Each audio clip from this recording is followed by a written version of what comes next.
Hello, good evening and welcome ladies and gentlemen to another week, another Friday and with it another intense evening of racing action in the one and only GTE Sprint Series by CONSPIT as brought to you on the official sim racing platform available only on PC known as iRacing. And what a week it is to be. We're back once again for a top split broadcast. We are here at the 1900 GMT, that's Greenwich Mean Time or UTC Universal Coordinated Time slot. We are with the top split. However, it is week 12 of 12. It is the season finale for the 2025 Season 1 campaign. And what better circuit to bring a season of absolutely brilliant racing to a close than the one, the only, you know and love it. It's the Italian Temple of Speed. It is the Autodromo National Monza with its Grand Prix loud playing host to our drivers today in what is certainly going to be a fast and frantic end to the season of racing, because there's one thing that's certain at Monza. There's high speed, simplicity, and always heavy braking into turn one. But who will come away victorious? That's the big question we're all here to answer.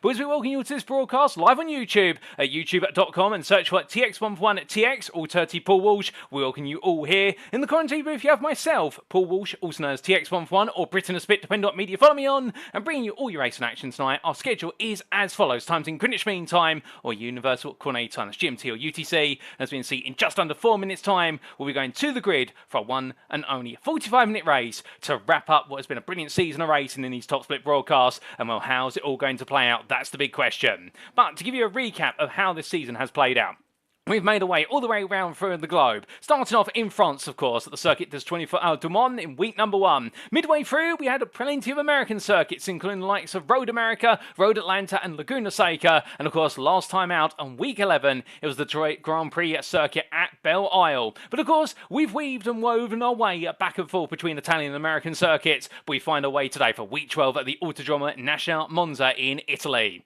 Coming onto the circuit then, well, of course, it's the Grand Prix loud, an infamous 3.6 mile stretch of tarmac with its 11 corners, multitude of chicanes and extended straights. Heavy braking zones, sweepers, all in between as well. It's a circuit where it's all about the craft of rotating the car as quickly as possible and returning to full throttle immediately in order to get the upper hand on your rivals. A high top speed and the ability to be smart with the draft will be key here, and thank you to iRacing for their brilliant simulator and the track maps that come with it. This circuit, located near the city of Monza in the Lombardy region of Italy, it's an absolutely infamous circuit, not just domestically but around the globe. Indeed, it needs no introduction arguably with regards to all its corners, where it be Primavera onto the opening chicane at turns 1 and 2, also known as the Rettifilio chicane, the Roar through Curva Bazzano at turn 3, up toward the Regia chicane at turns 4 and 5, and then the two Lesmos of turn 6 and 7, while drivers make their way down the backstretch of the Seraglio straight at turn what is number 7 on towards 8, and when they get to number 8, they head into the Ascari chicane at turns 8, 9 and 10, the fast, medium speed chicane complex, before making their way down towards Parabolica Curve at turn number 11 to complete lap and do it all over again. But speaking of going through things again, let's go through those race rules because we can't go racing without them. As we see, it's an open setup series with fuel loads restricted to 50%. In terms of our grid, it's set by a closed qualifying session which is currently ongoing and coming towards its conclusion, and the race shall commence via a rolling start. Now, drivers will receive a drive-through penalty if they accumulate 16 or more instant points, and they shall be disqualified from the racing if they accumulate 25 or more. But that's enough rules and regulation in between. We all know what you're here for, and so we're here for the racing. And well, let's head back to circuit side and take a look at some of our drivers getting in their final qualifying laps here, and we have got an absolutely brilliant strength of field today. 3.9k as round up to the nearest 100, approximately was 3,853. This session has split into 3 lobbies. Monza is incredibly popular, and when it's a Friday evening, the working week is over, and it's the best time to get out there and give it your all. But the fastest man out there currently, and he is the number 1 driver in terms of his door number, so he's expected to be the driver who's taken victory today based on his iRating, Frank Schloffman, as he makes his way in towards the Ascari chicane in the Corvette C8R. We've got quite a few Corvettes, as you'll notice there in the timing tower, but a grand multitude of what is the best part of 26 drivers in attendance today. Well, anything could happen before it's all over, and we've seen some surprises this season. And perhaps the biggest surprise of all, and on home soil today, has been the Ferrari 488 GTE, in the fact that this machine has proven to be quite venerable, and we saw that in particular in the last 2 weeks of racing. But today, it's Bernie Perez, currently in P3, who's looking to try and send the Ferrari all the way towards the front row of the grid. But is he going to be able to do so? We'll have to wait and see as Perez makes his way out of the final corner here, and his way through that lovely 8-cylinder engine. Of course, Ferrari replacing it with 6 cylinders in the Ferrari 296, but there's not a GT version of it. There's only a GT3 version of it. As we see Perez cross line, he improves to 43.853, but it's not enough to move further up from P5, and that's where he is going to say. As meanwhile, Schloffman sets the fastest time of 43.033. He won't get any more laps in, however, but he'll be very happy with that one. But it's not just about Corvettes and what is Ferraris. We've also got a Ford here in the form of Cedric Boissier, and many of you will remember him from his absolutely brilliant escapades at the likes of Road Atlanta and Road America, as he makes his way down to the braking zone there for turns 4 and 5, hard on the anchors he goes. Now he's only got 1 lap left in order to try to improve from what is an 8th row start on the P16. He'll be looking to try and get himself into the top 10, but what an absolutely stacked lobby we've got here, as we do say hello to Carlos Bozza there, and also to Vilu. And I do believe we might have quite a few drivers from Rincon Racing taking part today, including the likes of Vicente Aparicio and also, I believe, Bulta Fernandez, to name 2 of them. Bernie Perez being also one. Keep your eyes out there for their white and light blue liveries, and I do know that the Rincon Racing team have really been getting on board with these top split races ever since the introduction of the broadcast. I'm very happy to have them racing and taking part in all the action, and welcome to all of you tuning in. I hope you're all doing well, and if you're not doing well, if you're having a bit of a down day, turn that frown upside down into a smile by tuning into some brilliant racing. But we're coming to the end of qualifying then. We've got less than a minute to go, and we've only got 1 driver to get his final lap on the board. It's Boissier as he makes his way down in towards the final corner, in towards the Parabolica curve, and as he does so in the American machine, the venerable Ford machine, a car that's very quickly introduced and then retired from its racing service, and now has been succeeded, if you will, by the Ford Mustang GT3 in its latest rendition. Boissier heading towards the timeline. Does he improve from a P17 position? No, he does not, and that will be the furthest he goes as qualifying comes to a close, ladies and gentlemen, and it's Frank Schloffman who has taken pole position by 3/10 over Vicente Aparicio, and that will be your front row. But it is Corvettes all the way down to and including P6, including their Oscar Hulguera Rivella, and then we do have the first bit of variety in the form of the Ferrari starting P7, and we've got a few Porsches here as well. There's a whole mixture of grid, but without further ado, qualifying concludes. Let's head to that grid and see how they all line up for our racer today. So as our drivers all make their way onto the grid, this is how they line up for our Week 12 Top Split broadcast. It is Frank Schloffman who has taken pole position with a 1 minute 43.033, but he's only taken pole by 3/10. That sounds like a lot in qualifying, but in the race, it's nothing by comparison when you have to factor in the slipstream. Vicente Aparicio is the man who lines up alongside Schloffman on the front row of the grid. The Spanish driver there putting in an absolutely brilliant lap in order to take P2. On row number 2, it's Christoph Halziers ahead of Giovanni Lopez, and many of you remember the Rincon Racing driver there from previous weeks, and we look forward to seeing what he can do there from the second row of the grid. Meanwhile, on the third row of the grid, it's Bulta Fernandez, the Spaniard, being joined there by the Iberian driver of Oscar Rivilla, and then we do have on what is row number 4, the combination pair of Bernie Perez and Alexis Vico, and that will be your top 8. Starting P9 on the 5th row of the grid, it's Juan Hesel, the Rincon Racing driver, being joined by Christopher Santo Jensen, the Danishman there who is an absolute weapon at certain circuits, including Road Atlanta. Starts his day P10,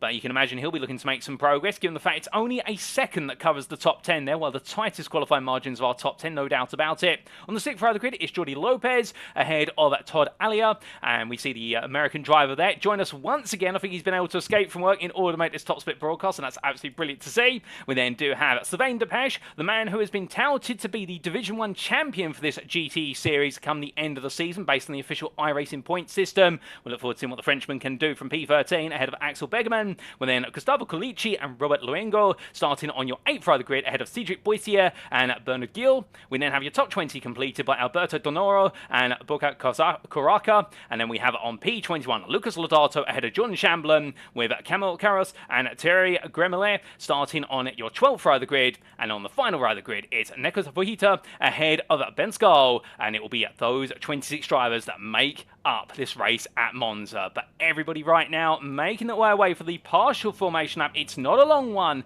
but one big surprise there, and you may have noticed it already. We are missing our pole man from the front of this rolling formation. It looks as though there's been some sort of issue for Frank Schloffman. He's not been able to make it to what has been at the starting grid. Whether it's a technical issue with the car or something further afield, we're not sure, but it means we do lose a driver who will have to start from the pit lane, and it will mean that Vicente Aparicio will take the pole position off of him as they all queue up behind the formation car, the safety car there, as it makes its way on down the final stretch up towards what will be the Parabolica curve. But this is going to completely upset the rhythm of the starting order. A lot of drivers will gain places if they were starting on the right hand side of the grid. They'll all gain in one place and move up effectively. But Aparicio will know now he's got the hard work to do from that very front row of the grid, and he needs to try and make the break ahead of Hodges and Lopez as quickly as he can. But it sounds simple in practice. It's very difficult when you put it into the theory and through the practice once again. But as he makes his way into the final corner, well, here we go then, ladies and gentlemen. We wait now for Aparicio to take us away for 45 minutes of green flag racing here at Monza.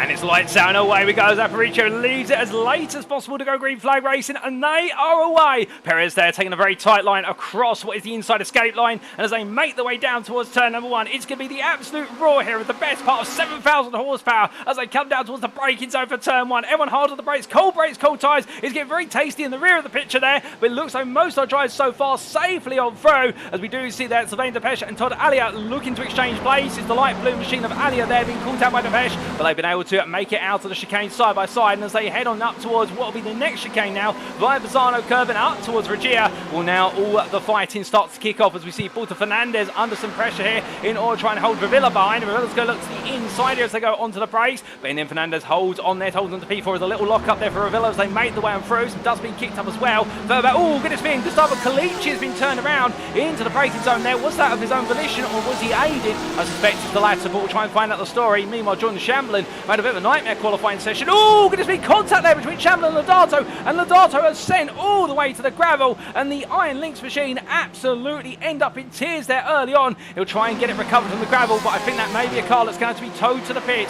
and in fact I've just had word it has been towed, unfortunately, and what it does mean that Lodato now from the pit lane has been on Frank Schloffman, who started from what is the pit lane after putting that lap in pole position. Well, he's up into what is P25 already and trying to make some further progress, but as our drivers continue to make their way through, well, now things will calm down for a brief moment on this open lap, because everyone now forming into formation and they'll look for opportunities elsewhere as the laps continue to trickle on. But as all the field comes on down towards the final corner, we look to what is Juan Antonio Heso. He has got the moves here to look against Rivilla, albeit behind that is Alexis Tapiavico, and Vico there looking for an opportunity as Bernie Perez runs a little bit wide coming out the final corner, trying to push that Ferrari to the absolute limit here, trying to make some early ground. We know this Ferrari can be very fast, albeit it's very tire temperature sensitive compared to the Corvette, and that's what holds the Ferrari back over the distance, is you can't afford to push it too hard compared to the Corvette. But meanwhile, in the foreground of your camera shot, and that is Porter Fernandez trying to exchange places there with Oscar Helguer Rivilla, and it looks as though they're Rivilla looking for the move on the inside to outside, and once again Fernandez says no you don't, and just simply pins him there, albeit now we're going to see things go the other way,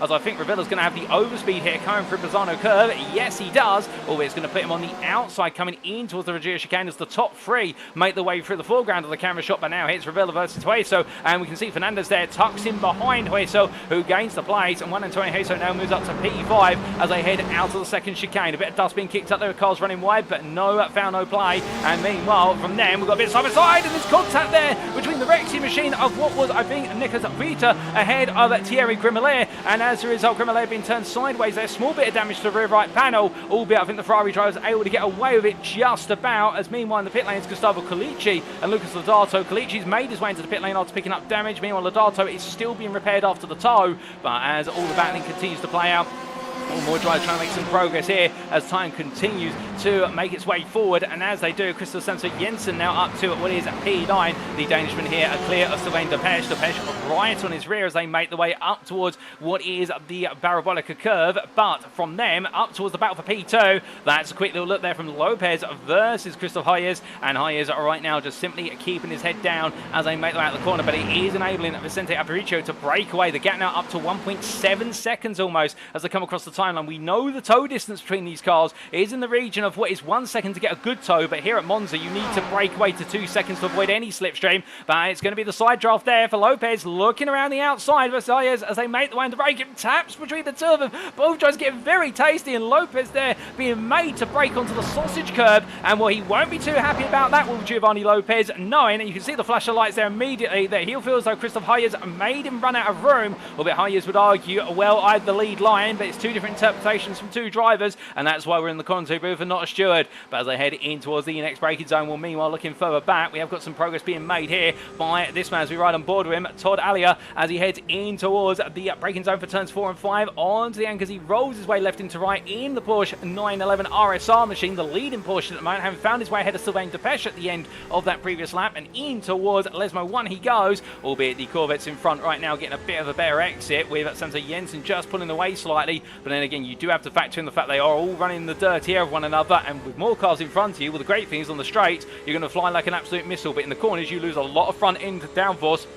And that means the car will natively want to understeer, and therefore you've got to be a bit smarter on your corner entry, albeit Allier and all these drivers will know that. That's why they're in the top split, but it's always something that can catch you out if you're not careful. And as they make their way for a Scarrow, Allier getting an absolutely brilliant run there through the chicane sequence, and Santo Jensen not quite getting the run, but you can see the difference there in the fact that in the tow, well, it does look as Santo Jensen gradually being reeled in, but Allier just not able to capitalise on that good run through the medium speed chicane, and therefore having to wait. But could we see a bit of a change here, because it does look as though Jordi Lopez in the leading Corvette of what is this trio that we're riding on board with. Well, Allier right now thinking about how he can play into this, because Santo Jensen is being boxed in a little bit as they power their way on the charge of this battle for P9, and down the start finish straight they go. But as they do, well, I think it's going to be Lopez versus Santo Jensen here, and Santo Jensen pulls to the inside. Look on the left of your picture, you'll see the Danishman looking for it, but Indian has to back off, hasn't got the legs. Meanwhile, Sylvain Depesche comes absolutely flying in. That's Allier, this contact, and Sylvain Depesche is pushed slightly wide there. I think that was a very bold move there, and Allier, I think, just do a little wiggle with the rear, and Depesche being in the wrong place at the right time, getting tapped wide. So I think it might be a racing incident between the two, but Depesche won't see it that way right now. I think when he looks back afterwards, he'll think of it that way, but not in the heat of the moment. But then again, we're all racing drivers, and we all get emotional when things don't go quite our way, and it means now that Alberto Donoro looking up the inside, Depesche has gotten further damage there, and I think Depesche may be struggling, takes the escape road there, straight lines it on, but things are definitely not going the way, and Depesche will have to give up the time he's gained as a result of taking to the escape road. But that is a very frustrated man at the helm of that 911 right now, and Donoro looking around the outside here, and Depesche trying to keep himself in the hunt, but it's not going away at all, and there's a big tank slapper there for what was Donoro, and it sends Depesche to the tyre barrier, and this race is going from good to bad to worse. Oh my goodness, as that is very quick reactions there from Thierry Grimmelet in order to avoid the sideways Porsche, but Depesche's race is going from good to bad to disastrous in the space of a single lap with that. But as our driver gets himself back up to speed, where it's all going wrong further down the order, but meanwhile at the front of the order, this man continues to roar his way away, now 2.5 seconds ahead, and the gap continues to open up as Aparicio now continues to lead here as he makes his way down the start finish straight. And we'll give you a recap of the top 10 after what is 4 laps turn. It's Vicente Aparicio who leads ahead of Christophe Hayes P2. After his battle with Giovanni Lopez has fallen back to P3, but then behind them in P4 by a further what is 3 seconds is Oscar Helguera Rivilla as they head in towards turn number 1. Juan Antonio Hueso is in P5 on the back of Rivilla, and then we do have Auto Fernandez P6 ahead of Alexis Tapia Vico P7, and there's Bernie Perez, the first variety car here. It's all Corvettes in the top 7, then it's the Ferrari of Perez in P8, and then we have Jordi Lopez in P9, another Corvette, and the Corvettes complete the top 10 of Crystal Santo Jensen with Todd Allier, the leading Porsche in P11 ahead of the flying Ford of Cedric Puisier P12. As they head on through, we've got no BMW M8s here today. It's all mid-engine rear-wheel drive machinery as far as the eye can see, but one thing that eyes do need to see is a few instants earlier on with regards to the racing, and we need to take a look back in particular what happened to Gustavo Colici on what was the opening lap, and here is a replay.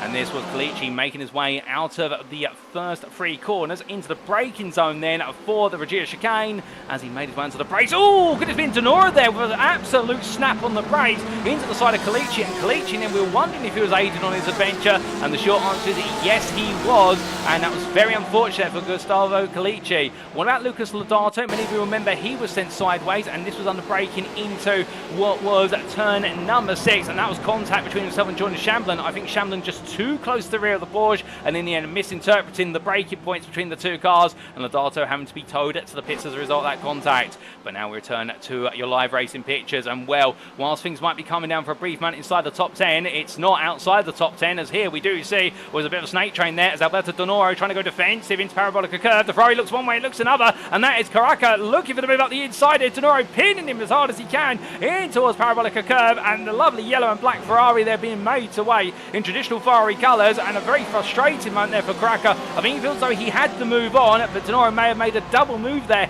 in order to cover it off, and it did look as though he moved one way, then the other, and squeezed into the apex, and Cracker trying to find a way to get back into this fight, given the fact that Schloffman, who was your pole sitter, but he started from the pit lane, he's now up to P17 to make it progress, but here comes Cracker once again, and just pinched off there at the apex of turn number 1, and De Niro using the better brakes of that Porsche in order to keep that Ferrari at bay. Cracker is on a little bit of a fine thread in the fact that he can push harder to try and make this move happen, but if he overheats those front tyres, he's not getting them back into that prime operating window anytime soon. And as they make the way out of 3 in towards 4 or 5, you can see Cracker looking one side again, looking the other, looking to the inside, being in a little bit of grass there as he tried to weave and wobble his way around, almost caused him to lose control of the car, and well, driving on the absolute limit, the number 22 driver. There comes Schloffman looking up the inside into the first of 2 Lesmos, and as he heads into the corner, well, Schloffman makes it look like clockwork. An absolutely terrific move there, and up into what is P16, and now known his next target is Alberto De Niro. And indeed, textbook moves like that are why Schloffman is considered to be one of the best drivers in this split.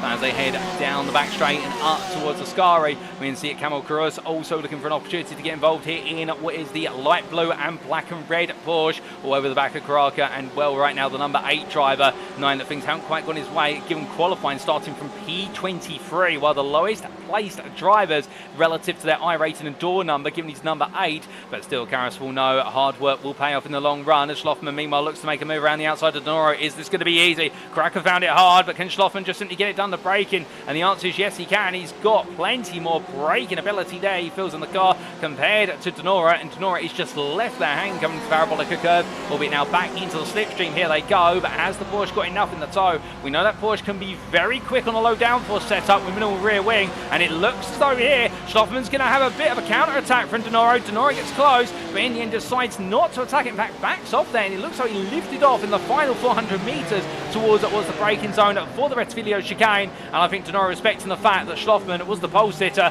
and there's no value in fighting him, and a bit of a tactical call there from De Niro. But as they head on through at the Bazzano curve, we look back up towards P2, and here is none other than what is Christoph Hayes as he makes his way out of Lesmo 1 in towards Lesmo 2, still being chased by Lopez, and Lopez has creeped a little bit closer in what has been the last couple of laps. A bit of a run wide there from Hayes, and not too much of a worry, albeit it will be on his mind, and the fact that those mistakes will start to add up, and it puts more pressure on, and it gives confidence to Lopez behind that he can close that distance more and more as time goes on. And as they head in towards the Ascari chicane, well, from them we look back to the battle for P4. Oscar Helguera Revilla holding on at the moment, and the Rincon race machines there of both Revilla and Hueso together for now. And well, these two seem to be working together as teammates at this time, just trying to break away from Fernandez and also Vico, albeit all 4 drivers staying within a second of each other at this time as they head in towards the parabolic curve. And you can see that growing gap to Bernie Perez in at P8, the Ferrari driver, who has got Jordi Lopez closing on him, and also Christopher Santo Jensen, and Todd Alia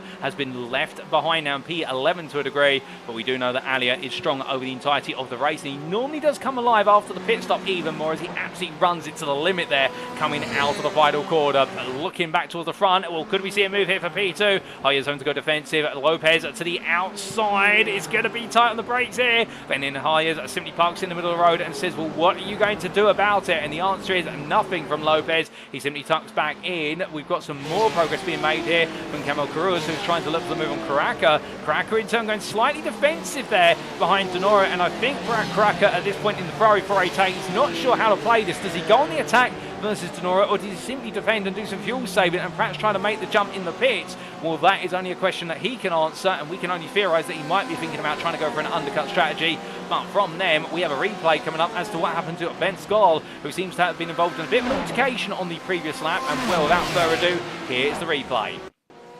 So this was for our Rexy driver, one of 2 Rexy machines out there today, and go heading his way in towards the Regia chicane. Oh, goodness me, in the car, whereas he was trying to point it a bit too much to the right, and end up when he went onto the brakes, locking onto the grass, and the car just snapping loose on the number 26 driver, and we'll get it back up to speed quickly, but no, that's cost him some major time and progress. Oh, goodness me, and we come back, and as soon as we do, who's that pointing the wrong way? Is that Bernie Perez? That's Perez, who was running inside the top 10. Perez has gone around there. Is that a Lesmo 2, I think it is. And as Perez gets the car turned around, well, that has put him a long way down. In fact, that's Sylvain Depech, who's all the way down. P23 is now catching up. And, well, as they make his way back up to speed, we'll have to get a replay of that when we can, albeit we can't quite at the moment because we need to focus on some battling on circuit. And, well, here goes the back and forth, and high is there covering off the inside wall. Lopez throwing the dummy there, and I'm really wondering right now how long it's going to be before these two either see the place swap or it's going to end up in tears because they're pushing each other to the absolute limit, albeit we want to see some brilliant racing all the way through.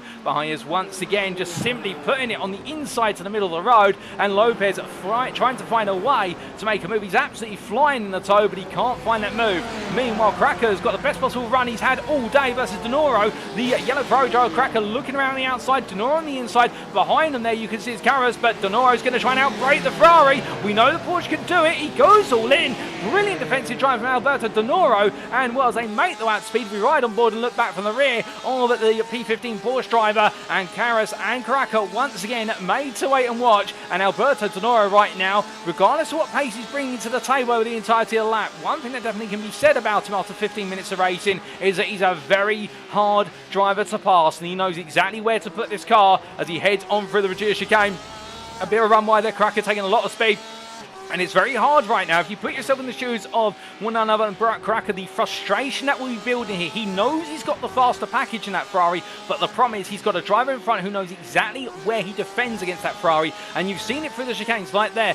Cracker having a much better run through turns 4 and 5, but the problem is by carrying so much speed in the end, he gets too close to the back of De Niro when he doesn't want to get close. He wants to get close on exit, not midway between the two apexes, and that is what's costing him the time. He just can't find the right rhythm versus De Niro's own rhythm in order to look for an opportunity. But as they head on for Ascari, and we can see to ride aboard looking back from the rear of what is the number 24 car. Well, De Niro here just simply putting on an absolutely brilliant drive as they make their way in towards turn number 11, albeit, of course, a couple of incidents earlier on will undermine that to a little bit, but that's the sure to look at afterwards. As meanwhile, Carras and Cracker both figured out moves here. You can see there, Camille Carras figured out it's going to get a run here as it's a poor exit coming out Parabolica from Cracker. He's going to tuck in behind now, so Carras will gain one place, albeit it's going to be Porsche with Ferrari picking up a double toe, so this will be very interesting as we can see a little bit further back. That's Bernd Guile in the Corvette C8R who's getting close to this, but here comes Cracker, pulls out to the inside, and well, that's going to be a huge overspeed in that Ferrari. Surely he's got to think about going for at least one move here. No, he hasn't quite got enough, and Indian has to back off there, and that is the strength of the Porsche's brakes being demonstrated once more as they make the way out of the corner. But as they come out of the chicane, well, we need to take a look back at an incident that happened only moments ago, and that was for none other than what was Bernie Perez, who was in P8 at the time. And well, we will just wait until we see the ending of this battle between Carras and De Niro in towards the Virginia chicane, and De Niro covering off the middle of the road there, and Carras not able to find a way to the inside or the outside. And here's the replay of what happened to Bernie Perez 2 laps to go. And this at the time was in the chase of what was the top 7, made his way into Lesmo 2, turns on in, takes a lot of apex curb, and the rear of the car just comes crashing down off the curb, and as a result kicks the car around. And well, Perez there, you knew what he wanted to do. He wanted to cut as much curb as he could, but he took a little bit too much, and in the end the rear of the car not set up to experience that drop on the suspension. But as we return to the live racing pictures, I can tell you that Perez is still racing. He's in P22 currently. He is trying to recover his way back into this race, but it is going to be a long journey for him to try and get himself back into the top 10 any time soon, albeit we've got plenty of race distance to go. But from them, we now look a little bit further up the running order. There's Christopher Santos Jensen, who has found his way ahead of Jordi Lopez quite recently. In fact, that was on lap 8 as well. I believe that was a slipstream pass down the start, finish straight from what I'm hearing in my ear. But as they come out of turn 11 and down towards turn 1, Santos Jensen right now trying to pull Lopez along, and we do know that Santos Jensen has got quite a bit of pace in his Corvette, albeit didn't demonstrate it in qualifying. A P10 start, really not the most of what is comforting signs for him, albeit when you consider his door number is number 9, you would argue that he's qualified about where he would expect to qualify given this top split and the intensity of the split. So therefore, it's a bit of a double-edged sword, but that goes to show the variety of drives we've had over the previous weeks, and now some drives have really been on top form some weeks, and other weeks they've not quite been up there, depending on who's in the lobby. But speaking of being on top form, but he's gone very, very late on the brakes there. That is Nekas Vita, who's gone way too deep in towards turns 1 and 2. He takes the escape road there, and well, he will give the place back to what is Bernd Gill, and also you will see John Shambler now make his way on through in the WeatherTech machine as he comes on through turn number 3. The wonderful white, red and blue livery car there definitely stands out amongst its peers, and well, the Porsche driver John Shambler from Canada right now just seemingly getting himself into that run, currently in P19 and looking to chase after Bernd Gill if he can, who is in that Corvette. You can see the golden black Corvette just a little bit further up the road. But definitely a bit of a tasty moment there for Vita, but thankfully able to avoid ending up in tears. But you can see some damage on the front of Chamblin's car from that contact much earlier on, and well, that will be costing him some straight line speed. And I can imagine shortly Vita's going to be looking for an opportunity to try and make the move back on him. But as they head down the Serraglio straight, or the Serraglio curve, depending on your nomenclature, and you can see there no move coming forward at the moment, we look back to your race lead. Let's not forget about him as we do say hello there to Ignacio Pup. And I may have butchered your surname, Ignacio, and if so, I do apologise. But we see Vicente Aparicio right now leading with 144.167 and now extending that gap to 5 seconds and lapping 2/10 of a lap faster compared to High Years, and Giovanni Lopez still staying with him, and these two staying absolutely locked in. Meanwhile, we've got an early pit stop here, and that is Oscar Helguera Rivera coming into the pit lane from what was the bottom end of the top 10. He's decided enough's enough. We've also got Frank Schloffman coming into the pit lane, so we've got a few drivers deciding to go for the undercut here, but the problem with the undercut strategy, well, we'll come back to the strategic analysis shortly because we need to focus here on some battling on circuit, and this is now a move from Karras looking around the outside in the Porsche, the light-blue Porsche, I should say, versus the more traditional Porsche racing machine colours of Alberto Denoro, and Denoro in the end not able to put up the fight any longer versus Camille Karras, and Karras finally makes that move happen on circuit, moves into P13 effective as they come through turn number 3. But as they do power their way up towards the reduced chicane, coming back to the strategic conundrum which we were about to start talking about, well, the thing is here in the fact that at Monza, given you've got so many straights, you want the slipstream wherever possible, because if you don't have the toe, you do lose on average a lap somewhere in the region of about half a second at the optimum of times. And what that means is when you do go for the undercut, if you come out in clear air, it's great, but you've got to have the confidence that you are coming out into clear air, whereas your rivals being in the toe of each other are fighting each other and cost each other time, because if your rivals are working together with the slipstream, you lose effective race time. And that's why typically in Monza, you don't normally see that many drivers coming for a pit stop early unless they feel as though they've got nothing to lose and they're gambling on the idea that everybody in front of them is going to fight rather than play it smart. But then again, of course, a little bit of red mist descends and all the ideas of playing smart completely fall away. And well, meanwhile, Lopez is not falling away whatsoever as we ride on board here with the P3 driver in at the number 10 as he heads down the straight versus the number 11 High Years as they head in towards turn number 1. You can see Lopez there just backing off. Let's listen in.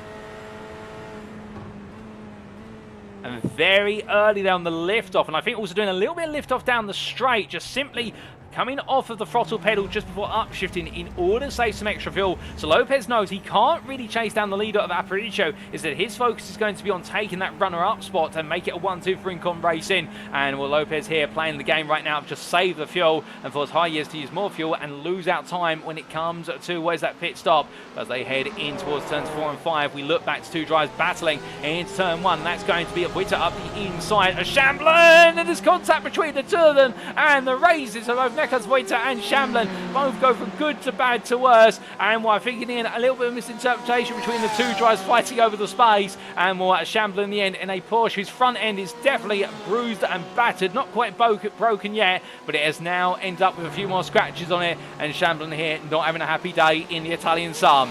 But looking to Barak Karaka as he heads in towards the Lesmo 1. We can see there Bernard Gill right behind him as we ride on board the rear of the Ferrari 488. And what a big moment there for Karaka. In fact, I think that's a slowdown being served for what is Barak Karaka. We haven't seen where he's picked up the slowdown, but he takes it immediately there coming out of Lesmo 1. A typical place to serve it, because you lose a lot less time serving it between the two Lesmos than you do coming out of Lesmo 2. But Karaka giving up the place to Bernd Geil, who has continued to make some progress. Further up the running order, looking now back into the top 5. Well, here is your P5 driver, Balta Fernandez. And Fernandez here coming out of turn 11. He does have behind him Alexis Tapia Vico. And Vico still trying to put that pressure on the two Corvette drivers. Vico in what is the black and red machine versus the white and green machine of Fernandez. And I must say that is a very colourful livery there on the car. And it does really flow nicely with the contours of the Corvette.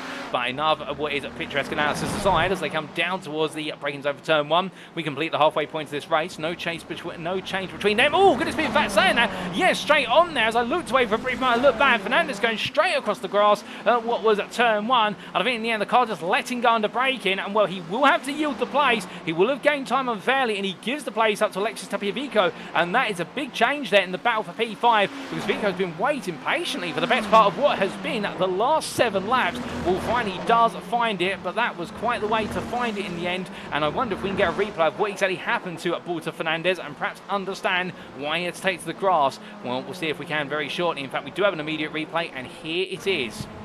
Let's listen in. And well, in the end, we've had the perspective from Alexis Tapiavicos, but you could see there, Fernandez went to turn in and then suddenly had to snap it to left. I think he was at risk of locking up the front right brake in fact, the front left brake, to actually make turn 2. I think he was at risk of hitting what was the sausage curb, and that would have caused major suspension damage if he had done so. So therefore, Balta Fernandez opting to lose a place to save damage on the car, and what a smart move there from Balta Fernandez, but he'll know now that he's got 2.5 seconds to close up versus Vico, and that 2.5 seconds is not going to be easy to close up, given the fact you have to do that on outright pace rather than having the benefit of a slipstream draft. But as they head in towards Parabolica Curve, we look further back, and there's your sole Ford GT still carrying on here in the EcoBoost machine. Cedric Boissier on the attack in P9, and well, we of course have had a few pit stops play out, so we don't quite know where everyone's going to fit in at the moment. So some drivers have gained places because they haven't pitted versus others. We'll see how they all fit together, and well, I thought he was defecting into the pit lane there, but Boissier decided not to, just run it close to the wall because he's got Axel Bergman getting close. And Bergman there, not too far back at this point as they head across that timing line. But Boissier here still flying the flag proudly, American manufacturer, as he heads in towards turn number 1. And it has been a very solid race so far from Boissier. Axel Bergman as well, a name that is not uncommon to the battling with Cedric Boissier. And these two staying as they were. And meanwhile, looking side by side there, that is Alberto De Noro getting back ahead of Camille Carras. Well, we thought that Carras would be able to break away, given the way he was able to just simply sail up the inside into turn 1 versus De Noro. But if anything, it looks as though Carras now finds himself, when he's not what is the hunter but the hunted, he doesn't like being in that position, and he's not able to break away, and it's very hard to break away from a driver who's in similar place to you at Monza as they make their way in towards turns 4 and 5. And right now De Noro staying right there ahead of him, as meanwhile big slide loose there from Camille Carras, taking a lot of sausage curb there, or the apex curb we should say, at turn number 5, and that just unsettling the car, bringing it back down to earth. And in the end, Carras there were almost losing it, but thankfully not so. But from then we look to one of our drivers. Indeed, he's taking his strategic pit stop, Frank Schloffman, as he picks up another place, going past Todd Allier there. And Allier not really fighting that one too hard, respecting the fact that Schloffman is in a different class in terms of pace based on the qualifying. And I think Allier at this point thinking more about the bigger picture of, can I use the man who's the fastest driver out there to help me move up the order? And the answer is yes, he probably can. The next target will be at Benskal, and Gawler just ahead there in the Rexy machine as they come out of turn number 7 and down the Serglio curve straight. They go as they head up towards the Ascari chicane. We've got more pit stops playing out at this time, albeit we've also got more fighting playing out this time, as that's De Noro going defensive versus Carras, and these two taking a lot of time out of one another. And I do wonder whether the time they're taking out each other is going to push them backwards towards Bern Gill and also Barack Cracker as they head up towards the pit lane entry, both into the pits, and well, in the end, both battling under the limiter line there. But meanwhile, whilst that's been happening, we've had some extra laps pulled off here by Juan Antonio Hueso, also Alexis Tapiavico and Christopher Samso Jensen. But the man who is coming out in P4 from the pit lane, and he was your leader before he came into the pit lane just moments ago, Vicente Aparicio,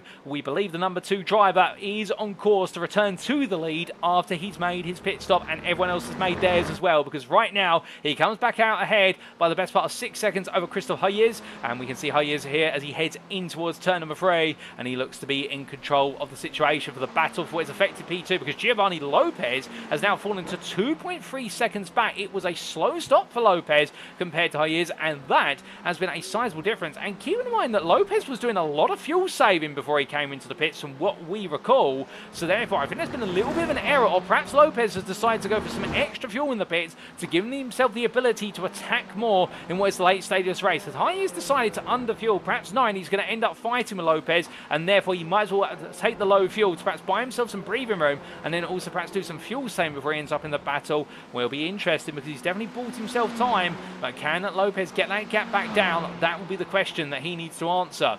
But looking at further down the order, looking to other Ferraris, Thierry Grimelier, as we do see the Ferrari 488 driver in what is that orangey, red and white and black livery there as he comes in towards turns 4 and 5.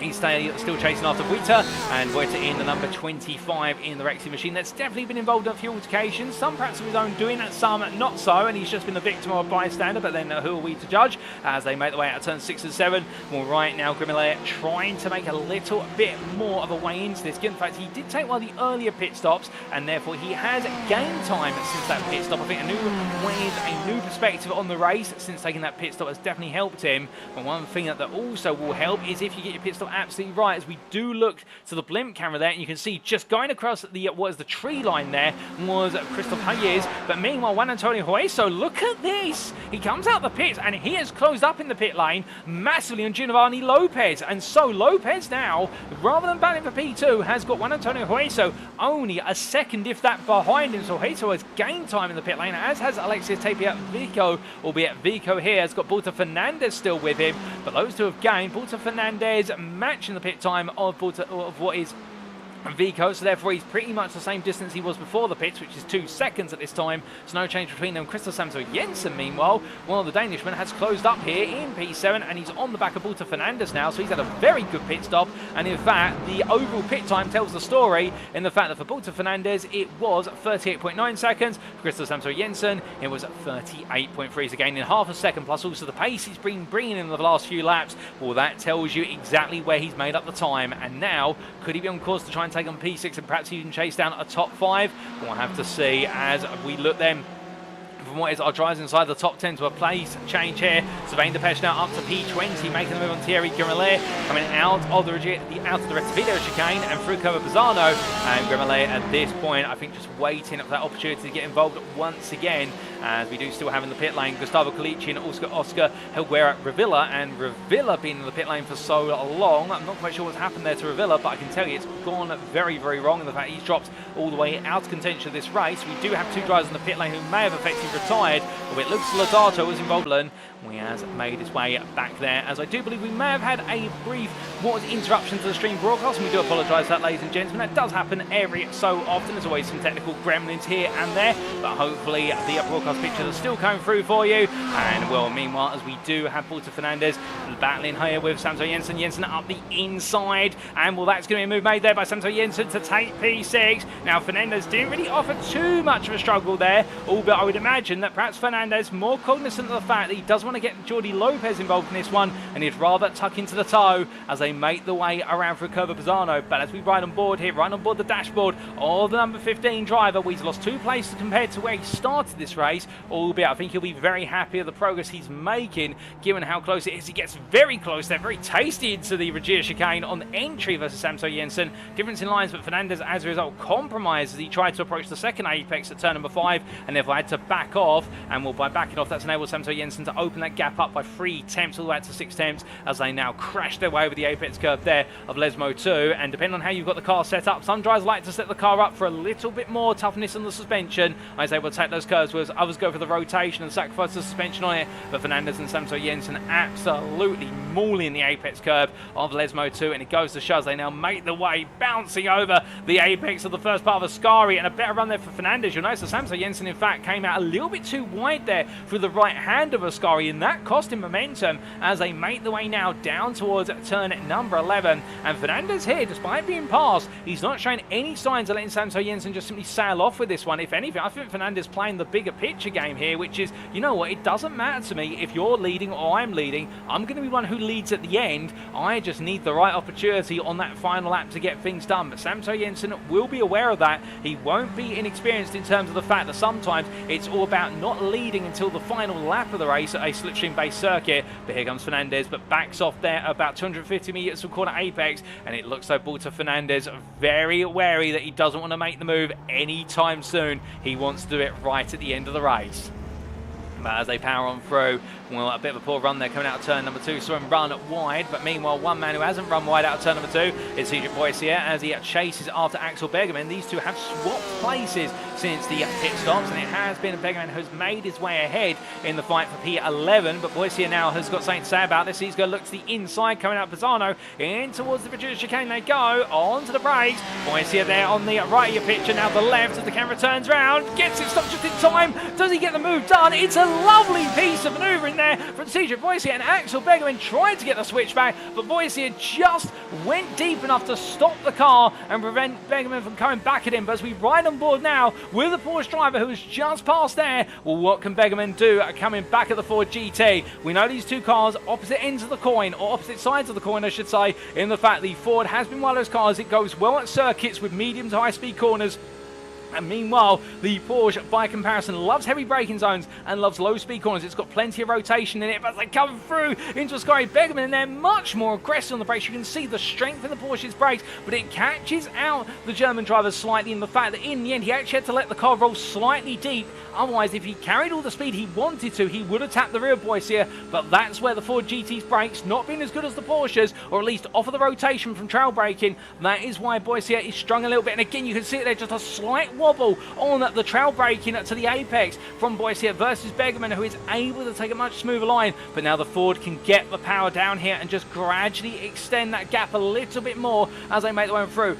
Keep in mind, Begerman is closing here. That gap is coming down to 2 tenths, but the thing is, he wants to be ideally within 1.5 to 1 tenth by the time they get to the braking zone here to look at that counter-attack move, but he's not close enough. But again, that absolute closing distance. Of course, we do have the concertina up there, but it doesn't escape the fact that Begerman's got it all in the brakes in that Porsche. But meanwhile, Boycia, if he can nail those corner exits and get the Ford's power down, he just moves out of reach of Begerman, and Begerman may have to think about going for a big lunge towards the end, albeit can he keep the pressure on Boycia to try and get Boycia to overheat those tyres and brakes a little bit more, and if so, that might be where the move is forthcoming. But he's going to have to work hard here with 10 minutes plus the final lap to go. Indeed, things getting very interesting towards the bottom end of the top 10, but meanwhile, looking further up the order, well, we do look all the way back into what is P20, as this is Sylvain Delpech, the driver who's had an absolute nightmare day here compared to how it all started. It started P13 as he tries to close up behind Necker Savuita, and well, the racing machine that runs a little bit wide, and here comes Delpech. He's going to look around the outside here, and Voito I think is not going to fight that too hard, knowing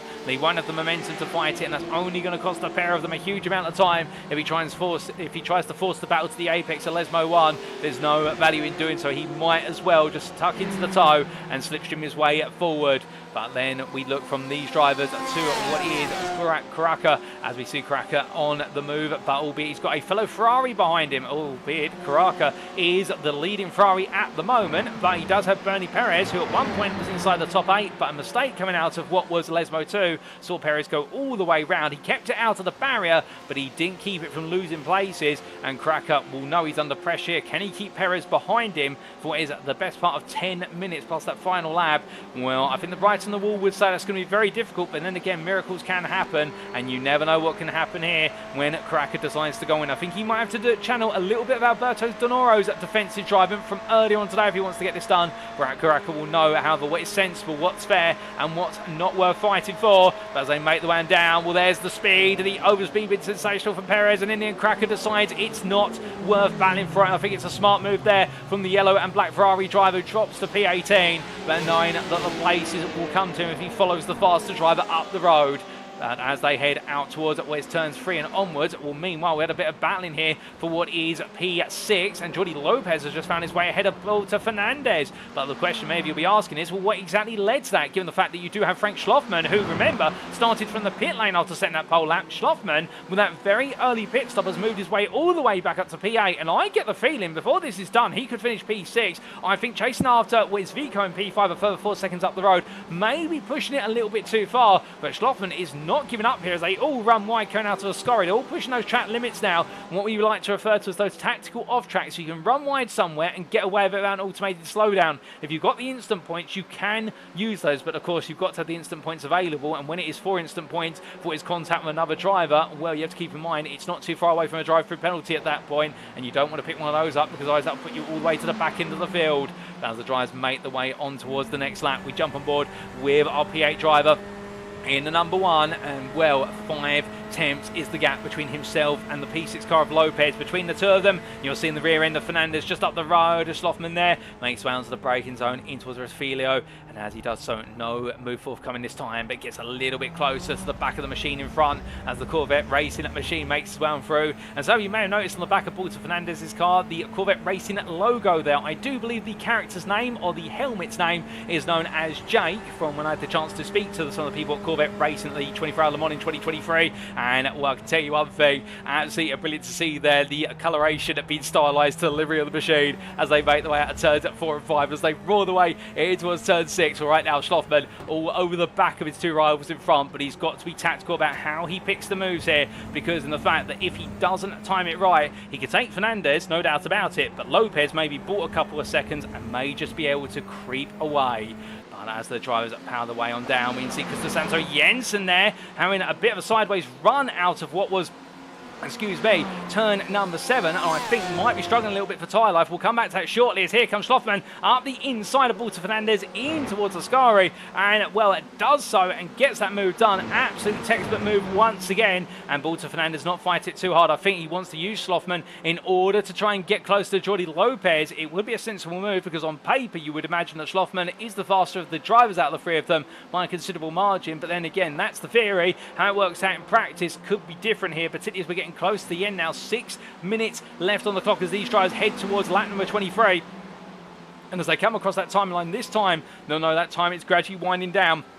But meanwhile, whilst they're winding their way down the start-finish straight, we need to understand what's happened to Christopher Santo Jensen quite recently, and we will get a replay of that very shortly, because something has happened. But we can see here onto the brakes. They go Schloffmann up the inside. It's going to be side by side. It's turn 1, through 2 they go. They give each other just enough breathing room. It's not over yet, and Lopez here doesn't want to give this up, but he's going to have to. He tucks into the toe. Now, Jordi Lopez has played this smart in the fact he has forced Schloffmann to essentially carry him now through Bazzano up towards Regia, but will Lopez now look for the return move here? You see Schloffmann goes defensive, so Lopez is trying to goad him into it, but in the end it means that Lopez, he may lose the one place, but he doesn't become vulnerable to Walter Fernandez behind. It's smart driving from Jordi Lopez. Frank Schloffmann does get it done, but he's made to work much harder for it, and Alexis Tapiavico is his next target up the road in P5, but that gap has now opened up to 4 seconds, and given the rate of closure, I don't think, unless Vico makes an absolutely huge mistake, I don't think Schloffmann's going to be looking for that top 5 finish now. I think he might just be trying to hold off the rest of the pack behind him.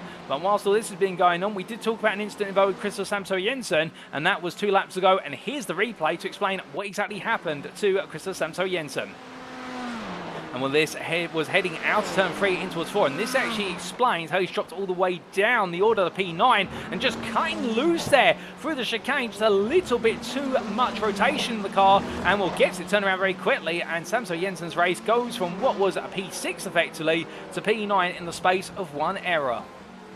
But coming back to the live pictures, make no mistake, still more to come here, and I think there might be some surprises still left before this is all said and done. Speaking of one surprise here, Giovanni Lopez under pressure on 1 Antonio Hueso. You may remember we saw that as they left the pit lane, and the fact that Lopez had lost out massively to Hoyes, who just made his way past our cameraman, but the converse being that Hueso has gained considerably on Lopez, so these two will be fighting for the final podium spot as they come through turn number 3, although I don't think they're fighting too much at the moment. I think it might be the calm before the proverbial storm, or they might be just looking to work together here in all the way to the very end as they come through at the left and right of turns 4 and 5. Well, from these two drivers, we also do have a little bit of an outstanding question on Axel Begerman, who is trying to take on Cedric Boycia for his P11, so the right to be best of the rest outside the top 10. And these two, who in previous weeks have been battling for podium positions, if not top 5s, well, I can tell you right now, they'll feel as though this P11 between the two of them is an old rivalry which has been reignited. They do have Todd Allier only a few seconds in front of them, and Allier having to go slowly here.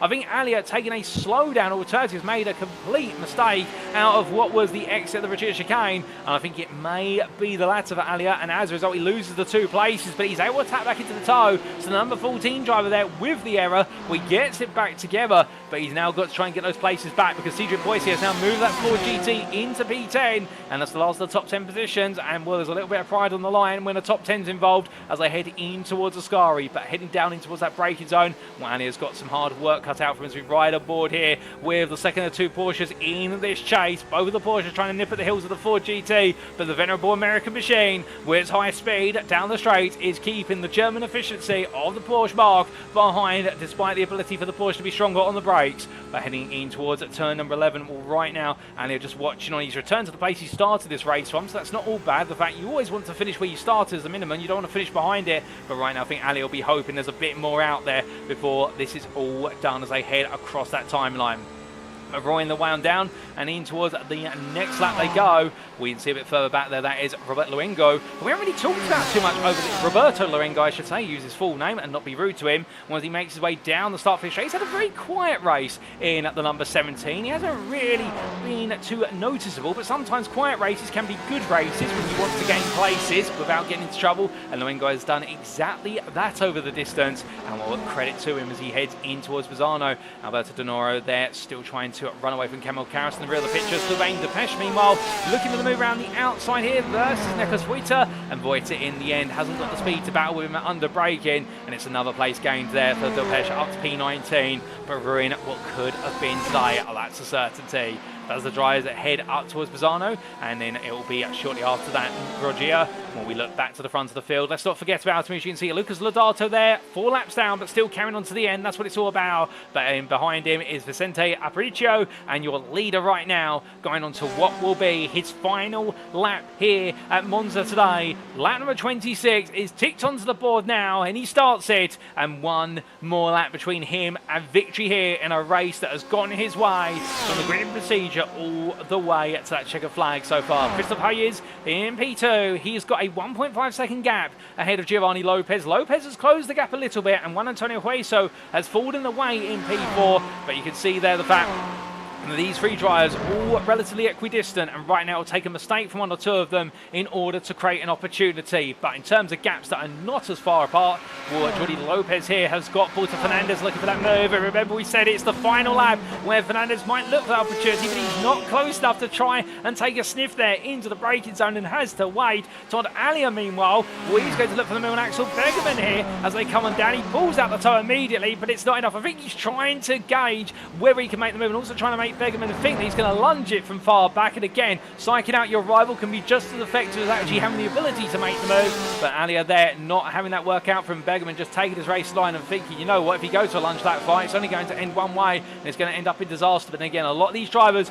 know each other from weeks, if not seasons, if not years of racing against each other, and they have all built up respect and knowledge of each other over the course of that time, and that's why they race absolutely fairly and clear as possible. And that's why there's so much respect in the GTE Sprint Series by CONSPIT week in, week out, as they head in towards Lesmo 1. Well, from them, we must look back towards the front of the field, because he makes his way down towards the final corner. It has been an absolutely solid performance. It has been flawless from our number 2 driver, and as he comes out of the final corner, the checkered flag is going to wave, and Vicente Aparicio takes victory of the Monza Grand Prix circuit in week 12's top split broadcast here in Italy. And what a drive from Aparicio, taking victory there. Lucas Lodato finishes 4 laps down, but flashes lights 9 that he's finished that race down P24. Run-up spot goes to Christophe Hayes, who just had a step ahead of Giovanni Lopez to finish. Lopez takes P3, and it'll be Juan Antonio Hueso, who finishes alongside his teammate P4 there, with Alexis Tapia-Vico holding on to P5 ahead of a great recovery drive from Frank Schlossman, who started from the pit lane.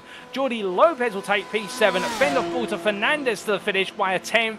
It will then be Christopher Samso Jensen who finishes P9 after that late error cost him dear. Cedric Boyce brings the Ford GT home to P10, ahead of Axel Begerman, who's best the rest, and Todd Alia P12. And then it will be, I believe, Roberto Luengo who finishes P13, ahead of Alberto Donora, who, credit to him, put on an absolutely brilliant set of defensive drives today. Kamil Karras P15 ahead of Bernie Perez P16, and then it will be Bernard Guile, who had a bit of a quiet race, P17, but he'll be happy to have gained 1 place compared to where he started. Sylvain Depesche takes P18 there, in a very frustrating race for the Frenchman, and he'll be absolutely fuming with how that one's gone. Nekos Vojta will take P19, and then completing your top 20 will be Thierry Grimoulet in his top split debut. Well, what a drive there from Grimoulet as he comes across the line to take that P20 spot, having started P24.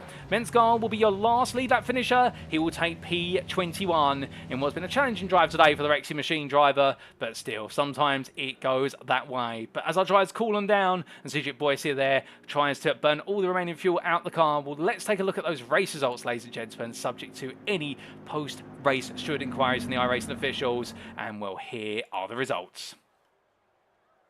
And after what was a grand total of 26 brilliant laps of racing, our provisional results stand for the top split broadcast of the Week 12 2025 Season 1 race here at Monza, and the GTE Sprint Series by CONSPIT, brought to you on iRacing. Vicente Aparicio taking victory by 9.5 seconds over Christophe Hayes. Hayes in the end didn't quite have the pace to bring down Aparicio, but he did have enough in the tank to fend off the charge from Rincon Racing's Giovanni Lopez, who completed your podium. Lopez in the end keeping his teammate Juan Hueso behind just about there. Juan Antonio Hueso didn't quite have enough to make the change for the podium, but still an absolutely brilliant drive to P4. Now Alexis Tapia-Vico completed your top 5 there.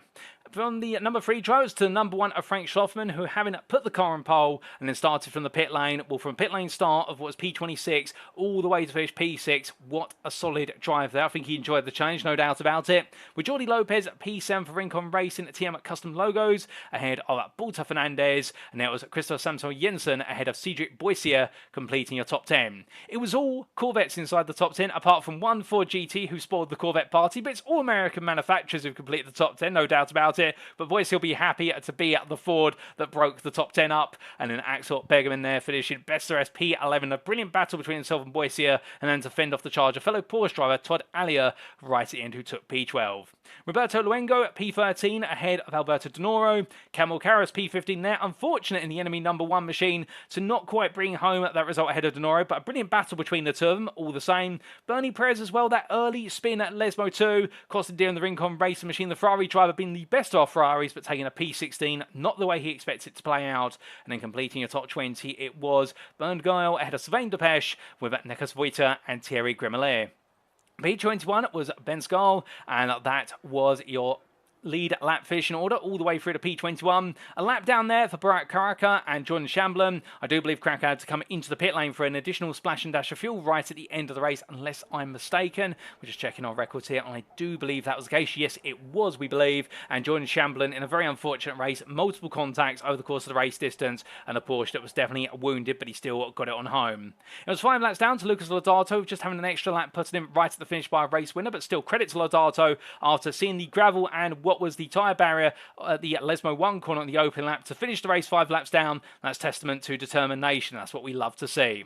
Unfortunately, we did have commiserations and retirements for none other than Oscar Helguera Revilla and also to Gustavo Colici. Colici in particular having that retirement after 2 laps in that early contact, and Revilla midway through the race. It all went wrong. Well, ladies and gentlemen, some had an absolutely stellar race, others it didn't quite work out for, but the one driver it definitely worked out for was Vicente Aparicio, no doubt about that. And well, that brings all of our racing here at Monza to a close for today, and it brings us to a close, of course, for our final top split broadcast of the 2025 Season 1 Championship campaign. But I'm very pleased to say, and I can see that question from Vilu there in the YouTube chat, we will see you again in Season 2 for another brilliant season of GT class racing and the GT Sprint Series by CONSPIT. That's right, ladies and gentlemen, you all absolutely love these broadcasts, and I get the feeling if I was to ask you, would you like to see top split broadcasts for all 12 weeks of Season 2? Something tells me you might say yes. So we're currently working out what is going to be our top split broadcast schedule. It may not always be the 1900 GMT or UTC slot on Fridays,